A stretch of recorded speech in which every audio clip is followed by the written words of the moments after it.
বন্ধুরা, প্রথমে ভিডিওটা দেখুন এবং এই ভিডিওটা একটু বড় হবে। তো বন্ধুরা, শেষ পর্যন্ত ভিডিওটা দেখবেন। এই যে সিজেপি বা ককরোচ জনতা পার্টির আসল রূপটা আমি এই ভিডিওর মাধ্যমে উদ্ঘাটন করব। সিজেপি রামপুরহাট বীরভূম অর্থাৎ ককরোচ জনতা পার্টি, আপনি কোন দলের? আমরা ছাত্র সংগঠন।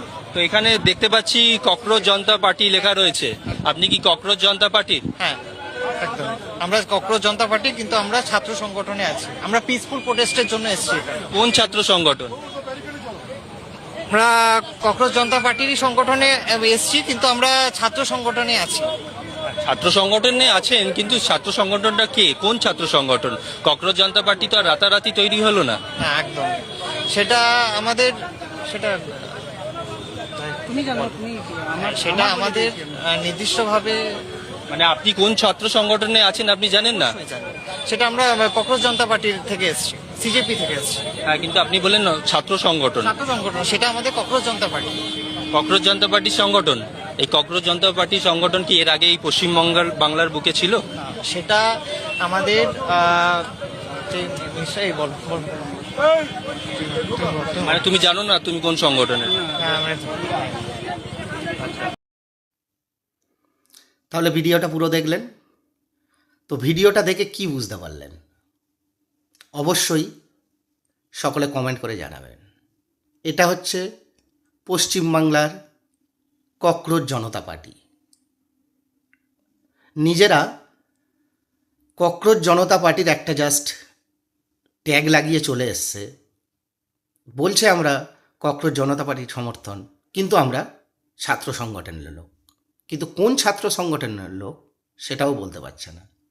তাহলে এটা সেই ওই রকম হয়ে গেল না যে দুই বন্ধু ইন্টারভিউ দিতে গেছে।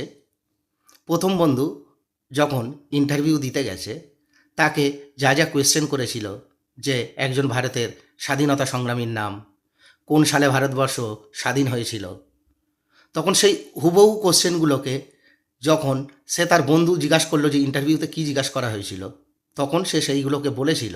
এবং যখন সেই দ্বিতীয় ব্যক্তি ইন্টারভিউর জন্য গেছিল, তখন প্রথম যখন তার বাবার নাম জিজ্ঞাসা করা হয়েছিল, সে তখন বলেছিল যে নেতাজি সুভাষচন্দ্র বোস। তো ফলে কপি হয়ে গেল। জাস্ট না বুঝে না জেনে যে কিভাবে এই সরকারকে অপদস্থ করা যায়, কিভাবে এদেরকে নিচে নামিয়ে আনা যায়, সেই ছক এরা কষেছে। এবং অলরেডি আমাদের মুখ্যমন্ত্রী বলেইছে যে এই যে শুক্রবার দিন এই আন্দোলনটা হয়েছিল এবং তাদেরকে চিহ্নিত করা হয়েছে, মানে উপর থেকে নিচ পর্যন্ত কোনোভাবে এদের সঙ্গে ছাত্র সংগঠন বা নিটের যে এক্সাম পেপার লিক হয়েছিল সেটা নিয়ে কিন্তু কোনো কথাবার্তা বা কোনো কিছু না। জাস্ট কিছু মানুষের ইন্ধন জুগিয়েছে এই আন্দোলনের জন্য, এবং সেটাকেই এরা, কিছু মানুষের ইন্ধন থেকে এই জিনিসটা তৈরি হচ্ছে। পুরো এটা পরিষ্কার যে কিছু মানুষ পিছন থেকে ইন্ধন যোগাচ্ছে এবং সেইভাবে এইসব কিছু মানুষ অবুঝের মতো কাজ করে যাচ্ছে। এটা চলতে পারে না। আন্দোলন করুন, কেউ বারণ করেনি। প্রকৃত মুদ্রা নিয়ে আন্দোলন করুন। একবার তো বলুন যে নিটের যে এক্সাম পেপার লিক হয়েছে সেটা নিয়ে কথা বলুন।